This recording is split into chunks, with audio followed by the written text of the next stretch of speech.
আজি আমি সকলোৱে ইয়াত শিক্ষক দিৱস উদযাপন কৰিছোঁ। আজিৰ জাতিৰ ভৱিষ্যত গঢ়াত নিয়োজিত শিক্ষকসকলক কঠোৰ পৰিশ্ৰম শ্ৰদ্ধাৰ জনাই প্ৰতি বছৰ ৫ ছেপ্টেম্বৰত আমি এই দিনটো শিক্ষক দিৱস হিচাপে অতি উৎসাহ সুখ আৰু উল্লাসেৰে উদযাপন কৰোঁ। প্ৰথমতে শিক্ষক অথবা মোৰ ইয়াৰ উপস্থিত বন্ধু বান্ধৱীসকলক ধন্যবাদ জনাইছোঁ মোক এই মহান অনুষ্ঠানত ভাষণ দিয়াৰ সুযোগ দিয়াৰ বাবে। মোৰ মৰমৰ বন্ধুসকল বা বান্ধৱীসকল, শিক্ষক দিৱসৰ এই উপলক্ষে এই ভাষণৰ জৰিয়তে শিক্ষকৰ ওপৰত মোৰ চিন্তাধাৰা প্ৰকাশ কৰিব বিচাৰিছোঁ। শিক্ষকসকলে আমাক সদায় পথ প্ৰদৰ্শন কৰে, অনুপ্ৰাণিত কৰে আৰু আমাৰ সমাজৰ এজন ভাল নাগৰিক কৰি তোলে। শিক্ষক আমাৰ জীৱনৰ ভেটি। এগৰাকী শিক্ষাৰ্থীৰ বাবে দ্বিতীয় অভিভাৱক ডক্টৰ সৰ্বপল্লী ৰাধাকৃষ্ণন বিশ্বাস কৰিছিল যে দেশৰ শ্ৰেষ্ঠ মনৰ লোকসকলে শিক্ষক হ'ব লাগে।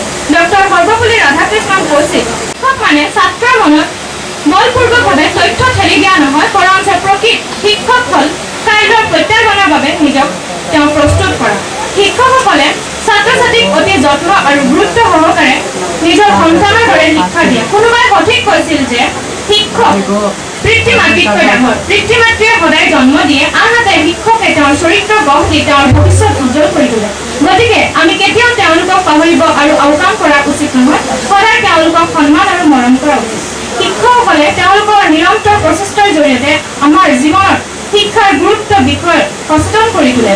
তেওঁলোকৰ আমাৰ প্ৰেৰণাৰ উৎস, যিয়ে আমাক আগবাঢ়ি যাবলৈ আৰু সফলতা লাভ কৰিবলৈ প্ৰেৰণা দিয়ে। তেওঁলোকৰ বিশ্বাস বিভিন্ন প্ৰান্তৰ মহান ব্যক্তিত্বৰ উদাহৰণ দি শিক্ষাৰ দিশত আমাক উৎসাহিত কৰে।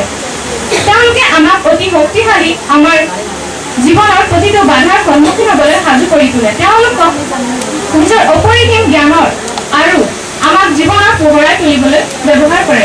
মোৰ প্ৰিয় বন্ধু বান্ধৱীসকল, আহক আমি সকলোৱে মিলি আমাৰ শিক্ষকসকলক সন্মানত কওঁ যে আমাৰ সন্মানীয় শিক্ষকসকল, আপোনালোকক আমাৰ বাবে যি কৰিলে আমি আপোনালোকৰ ওচৰত সদায় কৃতজ্ঞ হৈ থাকিম। মোৰ মৰমৰ বান্ধৱীসকল, শেষত ক'ব বিচাৰোঁ যে দেশৰ এজন ভাল নাগৰিক হ'বলৈ হ'লে আমি আমাৰ শিক্ষকসকলৰ পৰামৰ্শ ল'ব লাগিব।